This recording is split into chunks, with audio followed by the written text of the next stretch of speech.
코로나가 시작된 지 2년이 됐죠.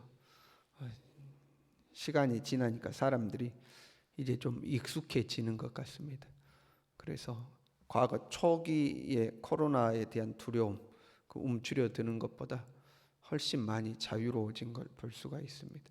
어디를 가든지 사람들이 많습니다. 이제는 물론 마스크를 다 착용하고 있지만 사람들이 이제 많이 붐비죠. 그럼에도 아직도 극도로 이제 조심하는 사람들도 존재하기도 합니다. 가만 보면 코로나 염려보다 백신 염려가 더 많은 것 같아요.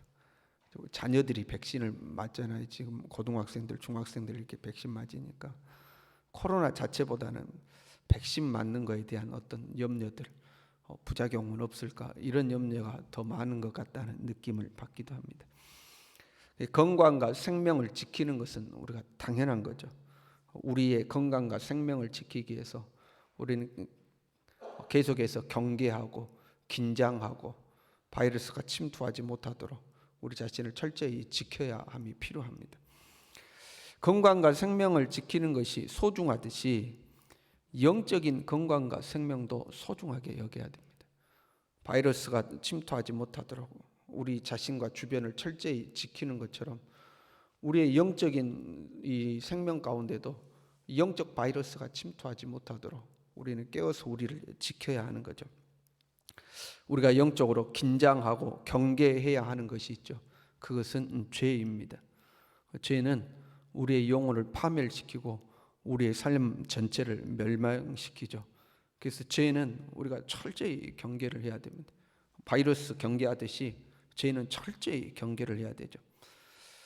그래도 우리가 새벽에 나와서 이렇게 하나님 앞에 기도하고 경건의 삶을 사는 사람들, 또 예수님을 진실되게 믿는 성도들은 일반적인 큰 죄들은 다 이제는 뭐 피합니다. 살인하고 간음하고 도둑질하고 그렇잖아요.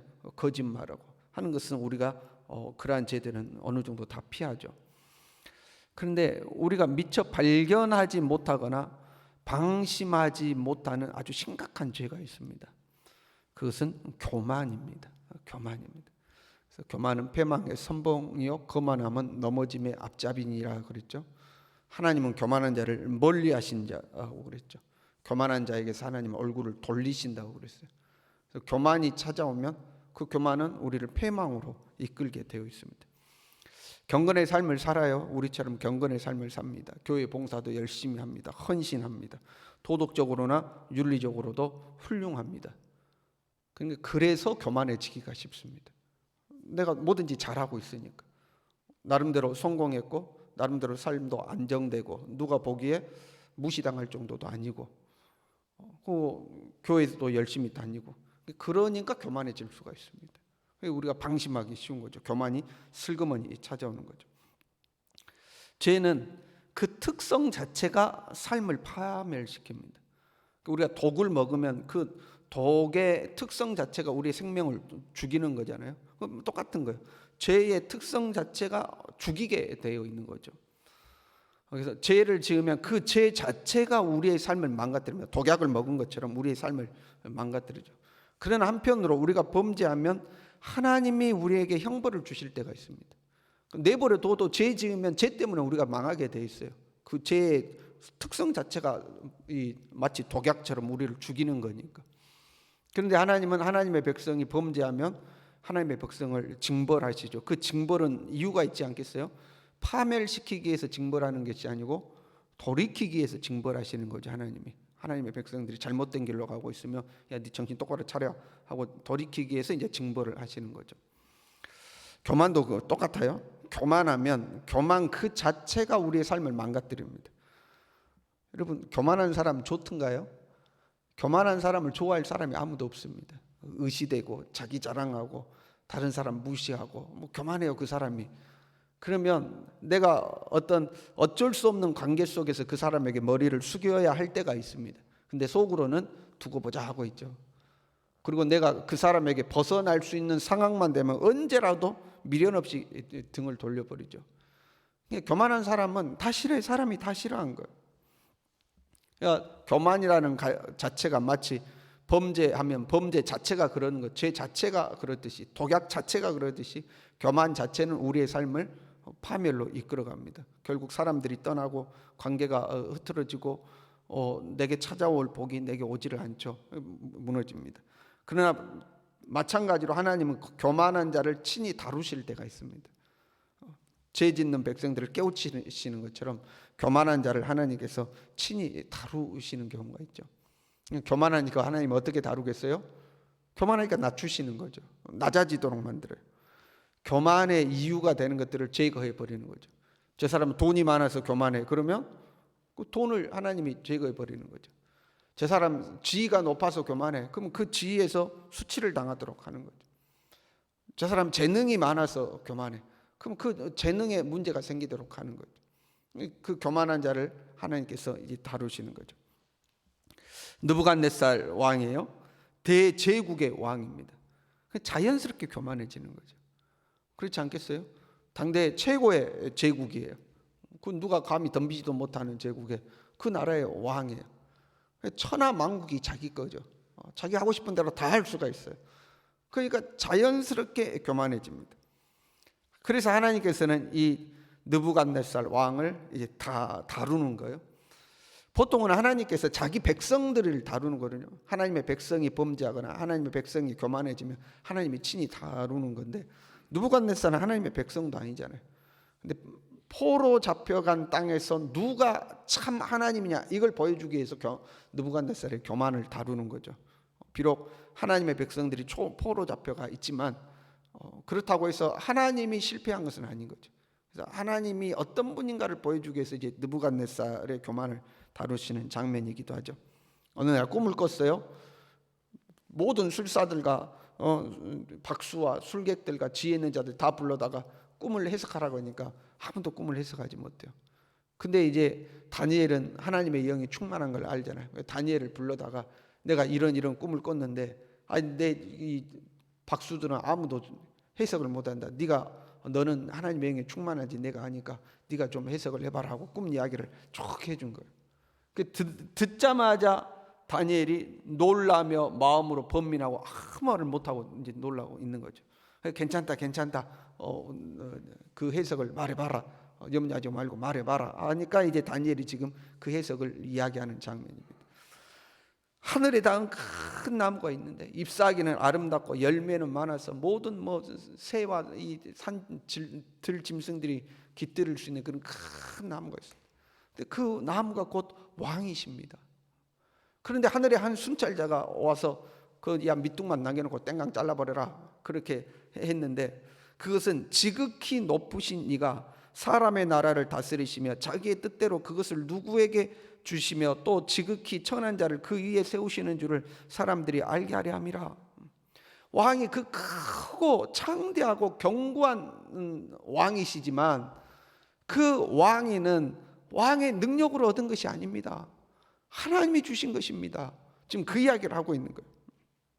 그래서 여러분, 내가 한다 그러면 교만이에요. 하나님이 하셨다 그러면 겸손인 겁니다. 근데 느부갓네살은 이 큰 제국을 봐라, 이거 내가 이룬 것이다 하고 있는 거예요. 근데 하나님이 꿈을 통해서 그 네가 한 거 아니다, 내가 하루아침에 땡강 한다 이거 알려주시는 거죠. 하루아침에 네 땡강이다 그거 알려주시는 겁니다. 7대를 들 짐승처럼 지내게 될 것이다. 왕이 7대를 들 짐승처럼 지내면서, 실제로 이제 왕이 어느 날 왕궁 지붕을 거니면서 자기 왕궁을 보고 야 이거 봐라 진짜 이걸 내가 다 이루었다. 그런데 그 순간 정신이 이상해지죠. 그래서 실제로 나가서 들짐승처럼 이렇게 정신 이상자가 되어서 살게 됩니다. 하나님이 주신 거지 네가 한 거 아니다 그걸 이제 깨닫게 하는 거죠. 그러면서 왕이 이 7대를 들 짐승처럼 지낼 것입니다 하는 것을 이야기하면서 27절에 이렇게 이야기합니다. 공의를 행함으로 죄를 사하고 가난한 자를 긍휼히 여김으로 죄악을 사옵소서. 그리하시면 왕의 평안함이 혹시 장구하리이다 이렇게 되어 있죠. 이 말씀을 통해서 우리가 알 수 있어요. 느부갓네살이 자기가 왕이라고 자기 마음대로 했다는 걸 알 수 있어요. 공의를 행함으로 죄를 사하시고 가난한 자를 긍휼히 여김으로 죄악을 사하소서 그러잖아요. 그러니까 현재 공의를 행하고 있지 않는 거예요.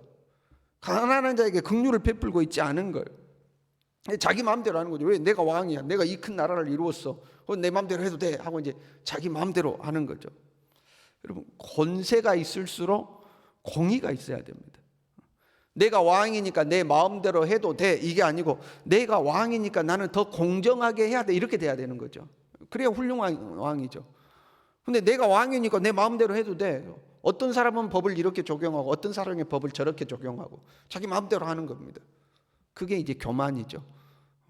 겸손한 사람은 내가 왕이지만 철저히 법대로 하는 거야 하고 가는 거죠. 그게 이제 겸손이죠.